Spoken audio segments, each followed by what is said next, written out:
Attends, je fais un clap. Bienvenue chez moi. Le jeu de la vérité. Aujourd'hui, on va toucher du bout du doigt ce que peut être la dissidence, si le terme est approprié, je sais pas trop. La dissidence russe en Russie, par une phrase toute simple que vous avez peut-être déjà entendue si tout ce sujet vous intéresse, qui est que Moscou, c'est pas la Russie.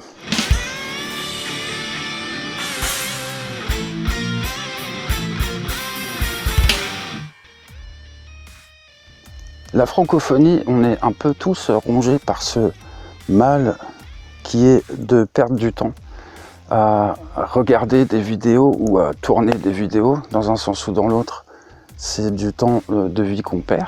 Donc je viens aussi de perdre du temps de ma vie à consulter des vidéos sur la plateforme américaine qui ont été postées par des compatriotes français expatriés en Russie, enfin plutôt à Moscou, justement.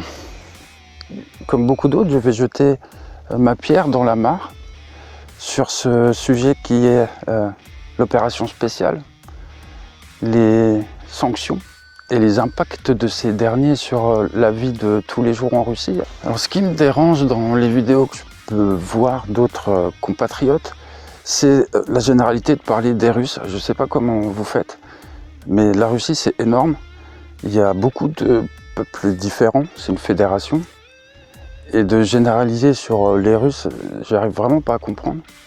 Et depuis la région où j'habite en Russie depuis un peu plus de 3 ans maintenant, qui est à 200 km de Moscou, j'ai pas tout à fait le même ressenti que mes compatriotes expatriés, producteurs de vidéos sur l'internet américain.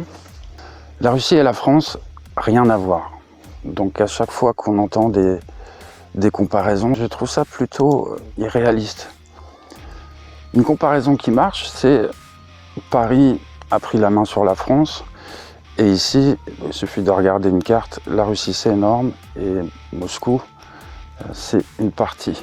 J'entends dire que le poids des sanctions ne se fait pas sentir dans la vie de certains compatriotes, et j'ai un peu du mal à saisir si c'est suivre la, j'ai pas envie de dire propagande parce que c'est pas vraiment ça, mais c'est suivre la ligne éditoriale officielle. J'ai pas de souci avec ça. Pour être franc, je suis en Russie parce que je suis pro-Poutine, si on peut dire ça comme ça, dans une vision totalement manichéenne de la vie. Et pour autant, je comprends ceux que j'ai pu croiser ici qui parlent un peu de dictature. C'est un peu chaud tout ce sujet-là. C'est pour ça que je précisais que je vais juste le toucher du doigt. Je ne suis pas russe natif. Autrement dit, je suis absolument personne pour parler de ça. J'ai aucune légitimité. Depuis 3 ans, je ne suis jamais retourné en France. C'est-à-dire que je fais ce choix que j'ai toujours fait depuis aussi longtemps que je me souvienne. C'est d'assumer ma politique familiale et mes concepts de vie, propres à moi et à ma famille. J'ai fait le choix de venir m'installer en Russie et de continuer l'arbre généalogique ici, puisque ça me semble évident que la France est malheureusement dans une période qui manque de repères. La France s'est un peu perdue. Ça devenait difficile sur les dernières années. Alors là, je parle vraiment depuis, on va dire, le gouvernement Sarkozy. Depuis les années 2006, ça devenait de plus en plus difficile de parler sur les sujets de fond avec mes amis d'enfance. Et sur ces dernières années, avant de quitter l'Europe, l'acceptation générale de la transsexualité, de tous ces sujets qu'on fait passer pour des nouvelles normes et qui sont, c'est mon avis, malheureusement accepté par la majorité d'entre nous, porté par des Français qui souvent ne sont pas intéressés par la politique. Et pourtant, tout le monde donne son avis sur tout. Bon, bah c'est parti, moi aussi alors. Je disais que les généralités, ça marche pas trop, mais j'ai l'impression qu'il y en a une qui fonctionne, c'est que les expatriés francophones ici, français, en général, on est marié à des femmes russes. C'est elles qui ont fait les démarches parce que c'est très compliqué pour nous tout ce qui est administratif ici. Étant non natif russe, on est complètement à la ramasse. Et je pense que c'est important de souligner ça parce que quand on regarde les vidéos sur les plateformes américaines, on a l'impression que ça se fait facilement, etc. Non, il y a un monde qui nous sépare, que ce soit la culture, la façon de vivre. Et ça se fait pas tout seul de venir ici. Il faut être convaincu, il faut être motivé, ou avoir beaucoup d'argent. La vie ici est plus dure puisque nous sommes littéralement beaucoup plus libres. Donc la liberté, le prix qui est là, c'est que ça dépend plus de nous que dans un système comme en Europe où c'est une société de loisirs. Ici, il n'y a pas du tout la même chose. D'ailleurs, s'il y a des termes qui, je trouve, sont importants à rappeler parce que vous risquez de ne pas les retrouver ici, c'est l'excentricité, l'individualisme et le confort à l'européenne. Et si on parle d'argent, de salaire, etc., je ne vais pas casser le business plan des expatriés français qui font des sites internet de rencontres ou de visites touristiques. Parce que, effectivement, pour un Français ici, c'est très compliqué de se construire un avenir professionnel, on va dire. Puisqu'on n'est pas du tout basé sur cette société de loisirs et que vraiment tout est différent. Alors la vie à Moscou et à Saint-Pétersbourg n'a rien à voir avec le reste. C'est vrai que je fais une généralité, mais celle-là, par contre, elle fonctionne. C'est-à-dire que si vous avez du bon sens, c'est ce que vous avez dû comprendre, c'est que le peuple russe se saigne depuis un bout de temps pour le joyau de la Russie qui est Moscou. Pour donner des chiffres, dans ce que je vois des offres d'emploi que je consulte, c'est que le taux horaire, c'est entre 2 et 4 euros de l'heure, alors qu'à Moscou, qui est européanisé, c'est très différent. Ceux qui vivent dans la grande ville de Moscou, dans l'énorme ville de Moscou, sont peut-être un petit peu déconnectés de ce qui se passe à côté. Peut-être. Alors la vie ici, effectivement, est pas chère, mais les salaires sont bas. Et c'est absolument pas du tout le même rythme de vie. Ici, ça bricole, tout le monde fabrique ses choses. Donc les compatriotes français qui sont de Moscou, leur avis, franchement, je trouve qu'il est valable pour la région de Moscou, et puis point barre, quoi. C'est un peu une déconnexion avec la vie rurale, un peu beaucoup. Quand je dis que la population se saigne pour son joyau, eh ben, tout simplement, je pense, entre autres, comment dire,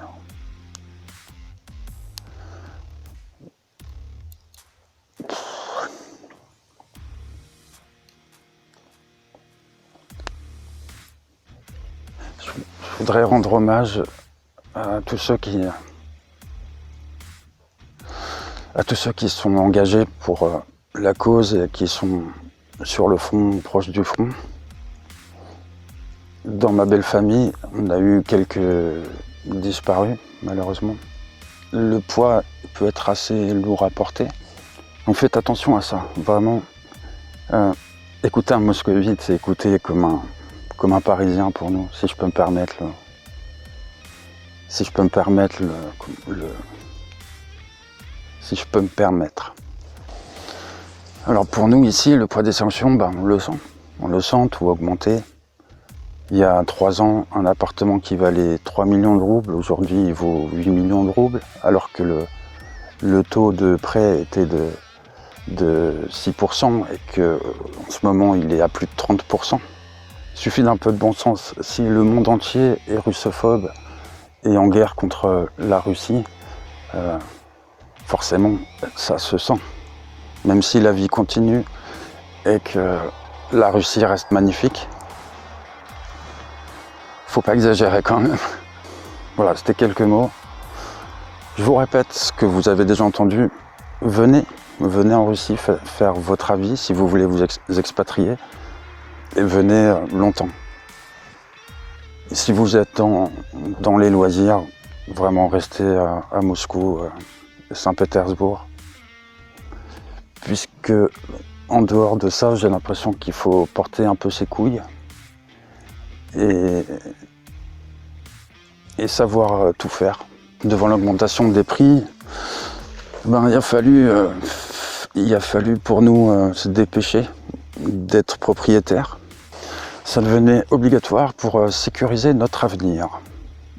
Pour vous motiver à vous expatrier ici, ce que je peux témoigner, c'est que quand je vivais en France, donc juste avant de venir ici, j'habitais Paris dans le 17e, vous en parlerez. Je sentais bien que jamais je pourrais être propriétaire de quoi que ce soit et que de toute façon, ma vie était dirigée dans ce sens-là, c'est-à-dire la société de loisirs. Ça importait pas vraiment d'être propriétaire ou de tenir quelque chose comme ça. N'étant pas dans une société de loisirs principalement tournée autour du secteur tertiaire, ici c'est beaucoup du primaire, du secondaire, des gens qui mettent les mains à la pâte. Mais comme je disais juste avant, forcément pour nous Européens, c'est vraiment compliqué de s'installer ici et de construire un avenir professionnel en dehors des revenus européens, des façons de faire européennes. Je n'ai absolument aucun business en relation avec ce qu'on appelle les réseaux sociaux. Ça m'intéresse strictement pas du tout. Mais malheureusement, il faut vivre avec son époque. Et comme les autres, je suis atteint de ce mal qui est de soit regarder, soit filmer. Et de voir des compatriotes qui ressemblent à plus à des espaces publicitaires pour X, Instagram, Facebook, YouTube et autres, ça me fait un peu mal au cœur, personnellement. D'imaginer des compatriotes qui se font prendre dans ce jeu de dupes. D'ailleurs, par patriotisme, on ne devrait même pas faire ça.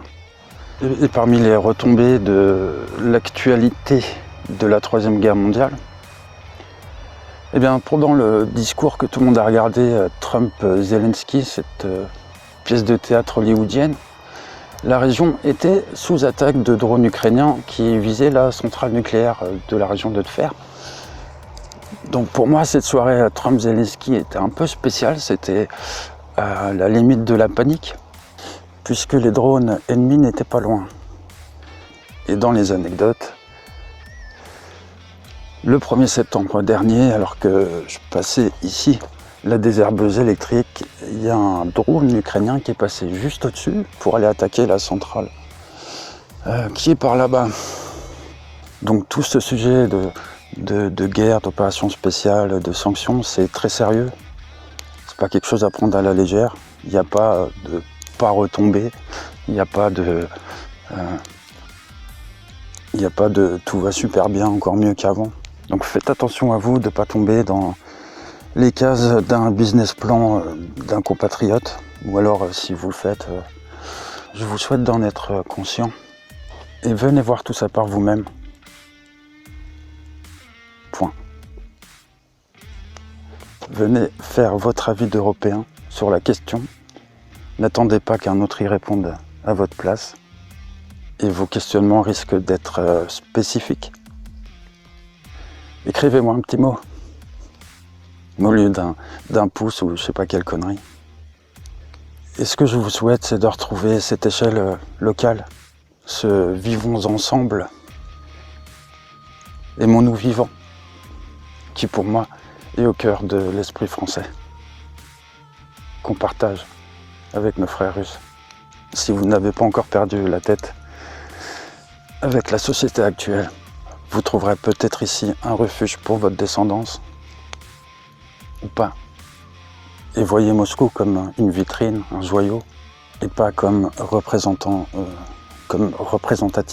des villes en Russie. Du moins, c'est pas du tout représentatif de la ville de Tver, qui est à 200 km de Moscou. Allez, bisous, bisous. et dans les libertés totalement appréciables. Par exemple, je suis en train de brûler les quelques poubelles que nous avons. Et je sais que personne va venir me faire chier.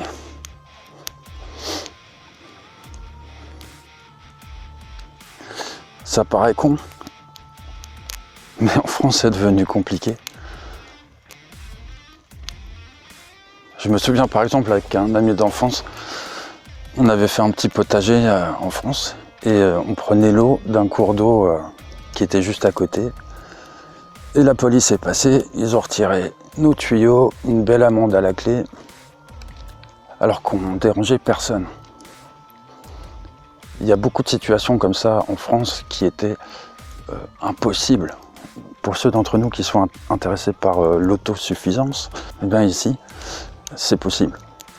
Puisqu'on est parmi une population, entre guillemets, pauvre, eh ben, tout le monde fait ses légumes. Si vous avez des idées de business à venir faire ici, faites très attention à bien prendre la température, à savoir est-ce que la population russe ici serait intéressée par ce que vous avez à proposer, parce qu'on est vraiment différents sur nos habitudes, sur beaucoup de choses.